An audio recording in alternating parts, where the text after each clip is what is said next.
નમસ્કાર, star India TV ન્યૂઝમાં આપનું હાર્દિક સ્વાગત છે। આપ જોઈ રહ્યા છો સ્ટાર ઇન્ડિયા ટીવી ન્યૂઝ, સત્યની વાતે સત્યની સાથે।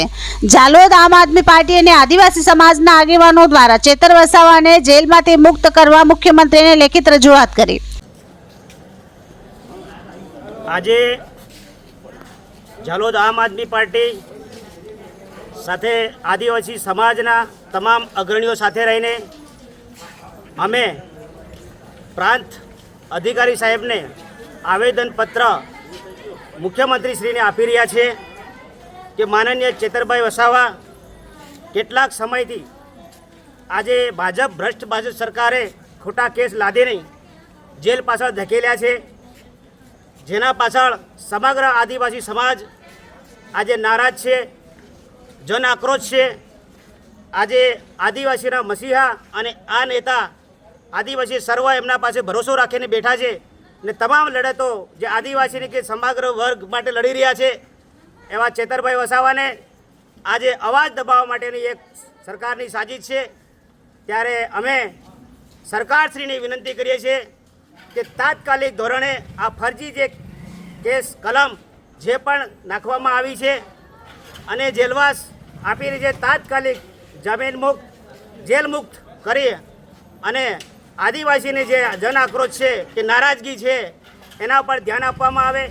જો સરકાર ટૂંક જ સમયમાં 3-7ની અંદર જો આ સરકાર તાત્કાલિક નિર્ણય નહીં લે તો સરકારશ્રીની જવાબદારી રહેશે કે આદિવાસી સમાજ આજે બધી જ રીતે કે પોતે તૈયાર છે કે આગળ શું કરવું ને નહીં કરવું, પણ સરકાર તાત્કાલિક આનો નિર્ણય લે એના માટે અમે એક રજૂઆત કરી રહ્યા છીએ। ડેડિયાપાડાના ધારાસભ્ય શ્રી માનનીય ચૈતરભાઈ વસાવા કે જેઓ સમગ્ર ગુજરાતની અંદર આદિવાસી સમાજનો અવાજ છે। આદિવાસી સમાજ છેલ્લા 30 વર્ષથી પીડાઈ રહ્યો છે, લૂંટાઈ રહ્યો છે અને ભારતીય જનતા પાર્ટીના શાસનમાં જે ભ્રષ્ટાચાર ચાલી રહ્યો છે એને ઉજાગર કરવાનું કામ આ ડેડિયાપાડાના ધારાસભ્ય શ્રી માનનીય ચૈતરભાઈ વસાવા કરી રહ્યા હતા।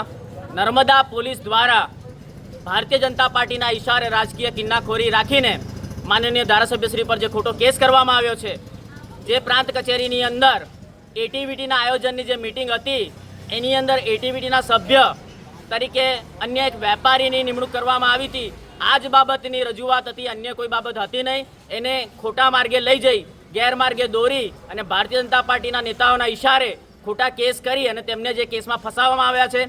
આજરોજ ઝાલોદ પ્રાંત કચેરીના અધિકારી મારફતે અમે ગુજરાત રાજ્યના મુખ્યમંત્રીના આદિવાસી સમાજ તરફથી કહેવા માંગીએ છીએ કે સમગ્ર ગુજરાત, રાજસ્થાન, મધ્યપ્રદેશ અને મહારાષ્ટ્રના આદિવાસી સમાજ આખો એમની સાથે છે। ન્યાય પ્રણાલિકા પર અમને ભરોસો છે। જલ્દીથી જલ્દી એમની ઉપર આ ખોટા કરેલા કેસો પાછા ખેંચવામાં આવે અને તેમને જેલ મુક્ત કરવામાં આવે એવી અમે આજરોજ રજૂઆત કરી છે। જય સંગાડા। આજ રોજ ઝાલોદ મુવાડા ચોકડી ખાતે આમ આદમી પાર્ટી તેમજ આદિવાસી સમાજના આગેવાનો ચેતર વસાવાને સમર્થન આપવા એકત્રિત થયેલ હતા। થોડા દિવસ પહેલા જ ડેડિયાપાડાના ધારાસભ્ય તેમજ આદિવાસી સમાજના ન્યાય માટે લડતા ચેતર વસાવાને નર્મદા પોલીસ દ્વારા જેલમાં બંધ કરી દેલ છે। તેને લઈ આમ આદમી પાર્ટી તેમજ આદિવાસી સમાજમાં રોષ ફાટી નીકળેલ છે।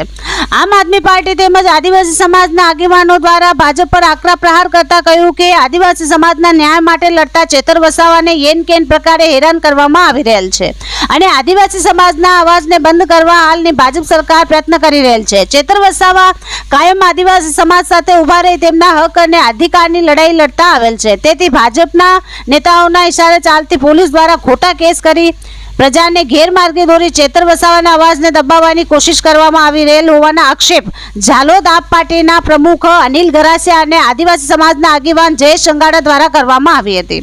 આદિવાસી સમાજના અવાજ બની લડાઈ લડી રહેલા ચેતર વસાવાના અવાજને દબાવવામાં આવતા આદિવાસી સમાજ તેમજ આમ આદમી પાર્ટીના કાર્યકર્તાઓમાં રોષ વ્યાપેલ છે। આદિવાસી સમાજના નેતાઓને જો જલ્દી છોડવામાં નહીં આવે તો આગામી દિવસોમાં આખા ગુજરાતમાં વ્યાપક આંદોલનની ચીમકી ઉચ્ચારવામાં આવેલ હતી। ઝાલોદ પ્રાંત અધિકારીને આવેદનપત્ર આપતા ચેતર વસાવાને જલ્દીથી જેલ મુક્ત કરવામાં આવે તેવી મુખ્યમંત્રી પાસે લેખિત આવેદનપત્ર આપી માંગ કરવામાં આવી હતી। સ્ટાર ઇન્ડિયા ટીવીનો ઝાલોદ રિપોર્ટર પંકજભાઈ પંડિત, જિલ્લા દાહોદ।